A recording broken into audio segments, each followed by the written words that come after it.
Vamos falar sobre Paulo, o maior líder do cristianismo, é isso? Exatamente. É nesse nível É que foi nesse Paulo? nível. Prateleira de cima. É mesmo? É. Como a gente começa a falar sobre Paulo? Primeiro, eu agradecer demais a tua presença, pastor, e por que essa escolha de escrever um livro sobre Paulo? Imagino Paulo. que deve ter uma importância muito grande na tua vida. Fala sobre isso primeiro. Com certeza tem. Primeiro, porque Paulo, penso eu, é a figura mais expressiva do cristianismo. Ele foi o maior apóstolo, o maior pregador, o maior missionário, o maior teólogo, o maior plantador de igrejas da história do cristianismo, o maior escritor, porque o Novo Testamento tem 27 livros, ele escreveu 13. Então, Eu não estou levando em consideração Hebreus, porque até hoje o assunto não é fechado ainda, é incógnita. tá. Então eu não estou atribuindo Hebreus a Paulo. Se atribuir Hebreus a Paulo, então ele escreveu 14 dos 27, a maioria. Então, grande parte então do Novo Evangelho é do Novo Testamento. Novo Testamento é dele. É escrito por Paulo. E por que ele é considerado apóstolo? Porque ele foi chamado por Jesus. Esse é um ponto importante. Tá. Esse termo apóstolo tem sido muito usado hoje e as pessoas nomeiam algumas pessoas, alguns pregadores como apóstolos. Mas, a rigor, à luz do Novo Testamento, apóstolo tinha que ter algumas características. Ele tinha que ser testemunha ocular da ressurreição de Cristo. Ele teria que ser chamado diretamente pelo próprio Cristo. Paulo não conviveu com Jesus. Então, Paulo não conviveu com Jesus. É muito importante entender isso, porque Paulo nasceu em Tarso da Cilícia, ele era um cidadão romano. Paulo de Tarso. Paulo de Tarso. E ele foi enviado pelo seu pai para Jerusalém, onde morava sua irmã, onde ele foi estudar aos pés de Gamaliel, que era um dos grandes rabinos da época.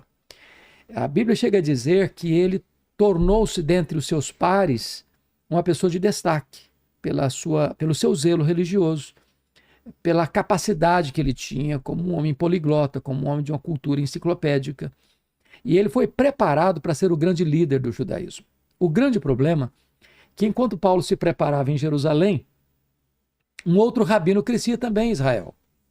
Não na decantada Jerusalém, não aos pés de um mestre como Gamaliel, mas na urdidura da luta de uma carpintaria com as mãos calejadas, que é Jesus de Nazaré. Poxa. Aos 30 anos de idade, esse Jesus de Nazaré vai ao Jordão, é batizado por João Batista, dá início ao seu ministério. E ele ensina, diferentemente dos escribas. E para o pessoal ter uma ideia, tudo que a gente sabe sobre Jesus, tudo que aconteceu, as maravilhas, foram 3 anos só. 3 anos só. Para ver a intensidade do que ele fez, que está ressoando até hoje, né? E é o que acontece? Quando Jesus ensina, não como os escribas, mas ensina como quem tem autoridade, os cegos viam, os surdos ouviam, os mudos falavam, os coxos andavam, os mortos ressuscitavam, ele incomodou o sistema religioso, controlado pelo Sinédrio, porque o Sinédrio era formado de 2 grupos básicos, fariseus e saduceus. Esses grupos eram tanto um grupo de uma ortodoxia fechada, radical, esse chazinho é para mim, hein? Que maravilha, que eram os fariseus, e os saduceus, que era um grupo de elite cultural e financeira, que acaba tornando-se favorável a Roma, colaboracionista de Roma, no seu domínio sobre Israel, e ganha de Roma o direito de explorar o templo, que era a mina de ouro da religião judaica. Então eles ganhavam dinheiro com isso. Eles controlavam tudo que acontecia no templo para oferirem vantagens com isso. Então, esse time aí, quando viu Jesus fazendo os milagres que fazia, as multidões seguindo a Jesus e eles sendo líderes formais, mas não tinham o povo do lado deles, sentiram ciúmes e começaram a perseguir Jesus. Caçar Jesus, vigiar Jesus, acusar Jesus, até que prenderam Jesus, contrataram testemunhas para acusá-lo, mataram Jesus, crucificaram Jesus. De certa forma, isso era um alívio para eles. Só que esse Jesus de Nazaré ressuscitou ao 3º dia. Aí eles não esperavam. Aí eles não esperavam. Então, esse Saulo, que ele é chamado de Saulo, esse Saulo de Tarso é levantado como o braço de ferro do Sinédrio judaico para perseguir esses cristãos. Porque esse Jesus ressuscitou, voltou para o céu, 40 dias depois. O Espírito Santo foi derramado e essa igreja agora que estava acovardada, agora é forte, é vigorosa, é corajosa. E Saulo se levanta, Vilela, para ser esse braço de ferro do Sinédrio para perseguir os cristãos. O Novo Testamento dá 2 exemplos ou 2 figuras para ele. Primeiro, ele era uma fera selvagem. Essa palavra está lá em Atos 9:1. Ele respirava ameaças e morte contra os discípulos. Ele era raivoso. Raivoso. E essa palavra é a mesma de uma fera selvagem que salta sobre a sua presa para devorá-la. Mas ele usava da violência ou Da só das palavras? Da violência, por exemplo. Está escrito que ele entrava nas casas e nas sinagogas e arrastava os cristãos, homens e mulheres, e encerrava-os na prisão. Está escrito que ele assolava a igreja de Deus. E mais do que isso, está escrito que ele não só assolava e devastava, mas ele exterminava. Matava. Matava, ele era um assassino. E não só um assassino assim de um ou outro, não. Porque quando o Estevão, o diácono da igreja, foi martirizado, ele estava lá, consentindo nisso e guardando as vestes dos apedrejadores. Mas está lá em Atos 22, versículo de número 10, que ele encerrou muitos dos santos em prisões. E contra esses muitos dava o seu voto quando os matavam. Então ele foi um serial killer. Ele mandou matar muita gente. Ele tinha as mãos cheias de sangue. Perseguidor de cristão. E ele não só matava. Lá no Atos 22:11 diz que por todas as sinagogas ele entrava e batia nos crentes, forçando-os a blasfemar. Então é perseguição física e psicológica. Então ele era uma fera selvagem, né? A segunda figura que ele... Eu não tinha essa visão do quanto ele era... Cruel. Ele era cruel, crudelíssimo. E aí tem uma segunda figura que ele era também um touro indomável. Essa figura está lá em Atos 26:14, quando o próprio Jesus aparece para ele em glória, no caminho de Damasco, ele estava indo prender os cristãos, joga-o ao chão e diz: Saulo, Saulo, por que me persegues? Dura coisa te é recalcitrares contra os aguilhões. Traduz pra gente. Traduzindo. O que Jesus está dizendo é o seguinte: quando você persegue os cristãos, você está perseguindo a mim. Porque se a igreja é o corpo e Jesus é o cabeça do corpo... Qual é a segunda parte? Qual é a segunda parte? Dura coisa te é recalcitrares contra os aguilhões. O que quer dizer O que significa isso? Aguilhão é um instrumento para amansar boi bravo. Sei. Até hoje. É o aguilhão, ferrão. Tá. Então, o que significa isso?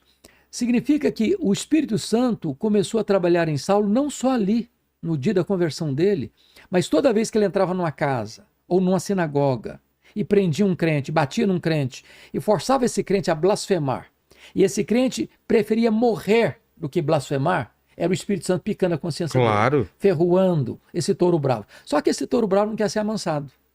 De repente, o domador de touro bravos brada desde as alturas, joga-o ao chão e diz: Saulo, Saulo, por que me persegues? Dura coisa te é recalcitrares contra os aguilhões. Ele caiu já transformado, já convertido. E ele diz: quem és tu, Senhor? O Senhor respondeu: eu sou Jesus aqui. Isso acontece onde? Isso acontece no caminho de Damasco, chegando em Damasco. Deixa eu ver no mapa, esse é um mapa antigo, né, para ver. Indo para Damasco a Síria, que é a nossa Síria de hoje. Seria a Síria de hoje, tá. Então, o que é que acontece? Ele é convertido ali no caminho de Damasco, ele fica cego, literalmente cego, por causa da luz que brilhou sobre ele, e ele é levado cego para a rua direita, na casa de Judas, em Damasco. Qual Judas? Judas, não Judas Iscariotes, Judas, um discípulo que morava lá em Damasco. Aquele outro Judas... Não, aquele morreu. Aquele lá... Tem, inclusive, se foi. Se foi. Aí o que acontece? Como fala? Foi-se. Finou-se. Foi comer o capim pela raiz. Ou como meu filho faz, foi de base. Por causa do pé junto. Aí, Vilela, Deus diz para um discípulo lá de Damasco, Ananias, dizendo assim: vai lá na rua direita, na casa de Judas, e impõe as mãos sobre Saulo, para que ele seja curado. O Ananias respondeu assim: mas eu tenho escutado de muita gente quantos males tem feito este homem em Jerusalém aos teus santos. Deus respondeu: vai, porque ele é para mim um vaso escolhido. Eu o enviarei para longe aos gentios, e eu lhe mostrarei o quanto importa sofrer pelo meu nome. Ananias vai, põe as mãos sobre ele, ele é curado. Ele se levanta e é batizado. Ele é revestido com o poder do Espírito Santo e imediatamente, Atos 9:20 diz que ele passou a pregar nas sinagogas de Damasco, afirmando que Jesus é o Filho de Deus. Que coisa fantástica. Então ele já começa o seu ministério. Agora, talvez fosse importante, antes de entrar nas cartas, Tá. dizer uma coisa fantástica aqui, que poucas vezes você vai ouvir, talvez, na literatura. É que às vezes, Vilela, a gente pensa que ele começou a ser poderosamente usado por Deus logo depois da conversão. Isso não é fato. Não. Não é fato. Foi convertido, eu achei que ele já começou a pregar e Não, ele servir. começou a pregar. Ó, só uma coisa para colocar lá, Damasco então fica lá embaixo. Aqui tá onde tá Israel hoje em dia, Jerusalém tá para lá, né? Jerusalém tá ali mais pro norte, a Síria mais pro norte, Tá. Israel está mais embaixo ali, no mapa. Então, o que acontece? Isso é uma história muito bonita, porque o Saulo, logo que ele foi convertido, ele foi passar 3 anos na Arábia. Fazer. E ele não subiu para Jerusalém depois da conversão dele em Damasco. O que ele foi fazer na Arábia? Ele foi fazer um seminário intensivo com Jesus. Ali Jesus revelou-se a ele. Como Jesus investiu 3 anos nos apóstolos em Israel, Jesus investe 3 anos em Saulo na Arábia. Ali na Arábia é que ele releu o Antigo Testamento e ele chega à seguinte conclusão: o Jesus que eu estava perseguindo é de fato o Messias. Convencido desta verdade, diz Gálatas 1,18, que ele retorna outra vez para Damasco e agora diz Atos 9,22 assim: Saulo mais e mais se fortalecia, confundindo os judeus, demonstrando que Jesus é o Cristo. Há uma diferença entre afirmar que Jesus é o Filho de Deus e demonstrar que Jesus é o Cristo. Demonstrar é provar uma tese detalhada, meticulosa e exaustivamente. A pergunta é, onde ele aprendeu isso? Os 3 anos na Arábia. Com quem? Com Jesus. Só com Jesus. Revelou-se a ele e ele foi reler o Antigo Testamento. Ele não tinha uma outra pessoa que seria Não tinha outra pessoa como aprendeu as doutrinas do judaísmo aos pés de Gamaliel. Jesus se revelou a ele. Então, o conteúdo doutrinário que Paulo vai passar nas suas cartas, ele as recebeu por revelação direta do próprio Senhor Jesus. Agora, quando ele chega em Damasco de novo, Vilela, e provando que Jesus é o Cristo, eles quiseram matá-lo. Os judeus quiseram matá-lo. Ele teve que fugir de noite. Com alegação de traição ou quê? Com a alegação de que ele está traindo a religião judaica. Ele, que era um ícone do judaísmo, agora pregando que este Jesus é o Messias, é o Filho de Deus.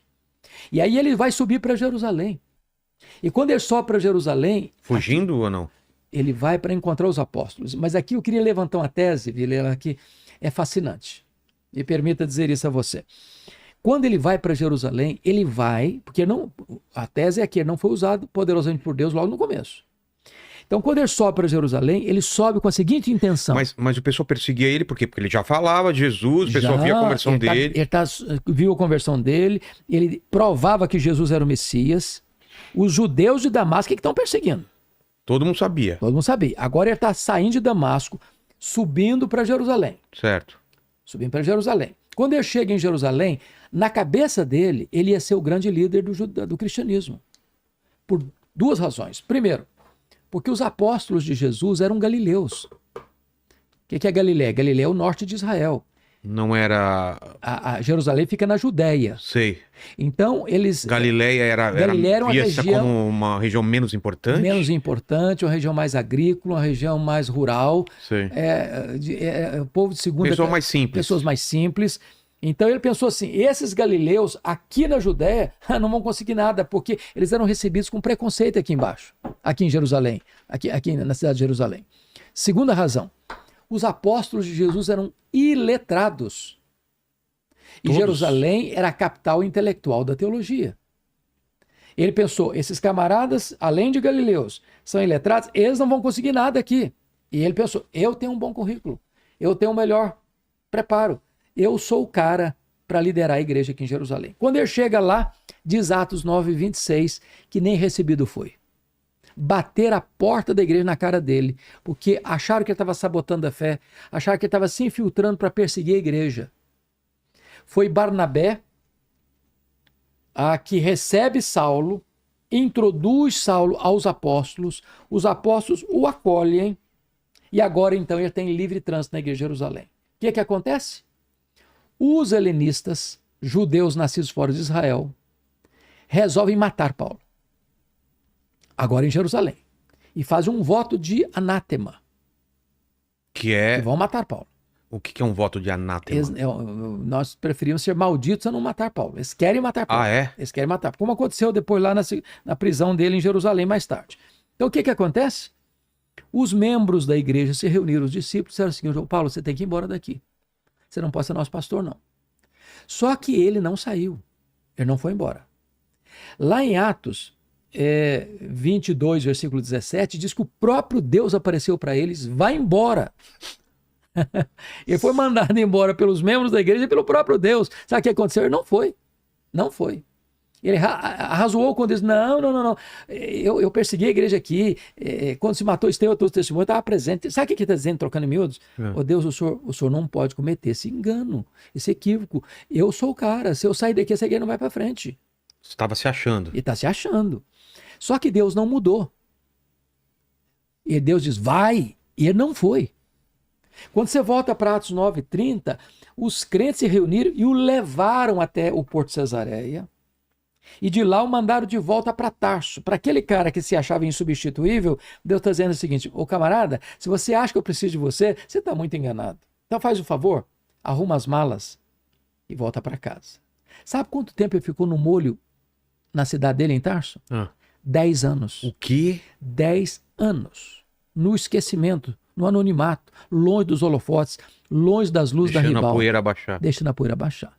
Deus estava tratando com ele, para ele aprender uma verdade que vai ensinar depois na segunda carta aos Coríntios, a doutrina da nova aliança. Mas o pior não aconteceu, não. Atos 9:31 diz que no dia que ele arrumou as malas e foi embora da igreja de Jerusalém, a igreja passou a ter paz e passou a crescer. E por quê? Qual que é a explicação? Qual a explicação? O camarada, não era a hora. O cara achava que aqui, se eu sair daqui, nada vai funcionar. E Deus está mostrando para ele: olha, você vai embora e a igreja vai ficar melhor com a sua ausência do que com a sua presença. Deus está tratando com ele. Sabe por quê, Vilela? Deus está mais interessado em quem nós somos do que no que nós fazemos. Vida com Deus precede trabalho para Deus. Primeiro Deus trabalha em nós, para depois Deus trabalhar através de nós. Paulo tinha que aprender que tudo depende de Deus, nada depende de nós. Só depois dessa experiência com Deus é que, havendo um avivamento em Antioquia da Síria, Barnabé vai lá e pega Saulo lá em Tarso, o leva para Antioquia, e a partir daí ele começa a ser o homem que foi, como grande missionário, como grande líder da igreja.